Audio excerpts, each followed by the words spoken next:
welcome to Thought for Shabbat for Friday, February 20th. This week's Torah portion, known as Truma, marks the beginning of a series of Torah portions which I always look forward to studying each year. These portions begin by describing God's instructions to the Israelites in order to build a traveling sanctuary, a mishkan, and then followed by the people's execution of those plans. And these detailed plans require communal involvement and creativity. They involve meaningful materials being used and the skills of people's hearts and minds and hands. So why do I look forward to these portions each year?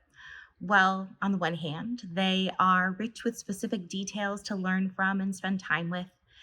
And simultaneously, they speak to a greater message about the meaning of building holy spaces and holy communities.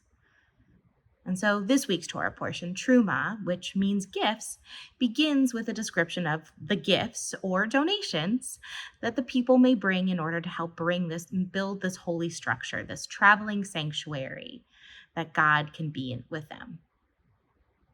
These are meant to be goodwill offerings, only given if a person's heart so moves them. And we could spend time considering the meaning of the individual details of the sorts of materials that God asks for. The precious metals, the gemstones, the valuable goods like animal skins and rare woods.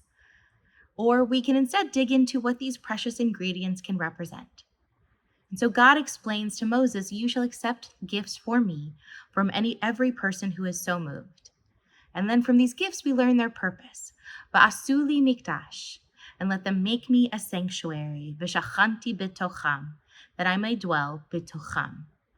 We often translate the word betocham as amongst them, amongst the Israelites. But many of our rabbinic commentators also acknowledge that it could be understood as within them. If we read betocham as within them, it invites us to see how we can feel closer to God as we help to build our holy communities. Rabbi Jessica Kirshner suggests that part of what invites God's presence into our lives then is what we show ourselves to be when we are creating it. That is, when we are partners with God in building a holy community, we invite God into our lives to dwell amongst us, to dwell within us. This can be accomplished not only through the physical gifts we offer, but the metaphorical gifts, the spiritual gifts our heart offerings provide as well. And so as we head into this Shabbat, it's an opportunity for us to imagine ways to feel closer to God and closer to our own community, closer to our sanctuary within ourselves. What sort of gifts can you bring? What ways can you connect to the larger whole and the individuals within it? How can your heart sanctuary reach out to and offer connection to another heart sanctuary? Some examples. Can you send a note to a friend, provide a meal for a family experiencing a difficult time, or be able to celebrate another person's strengths and recognitions?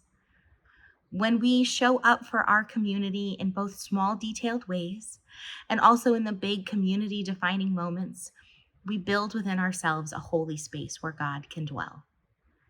Tonight we have Tat Shabbat at 6 p.m. where we'll talk about the blessings of our ancient ancestors and how they connected with God.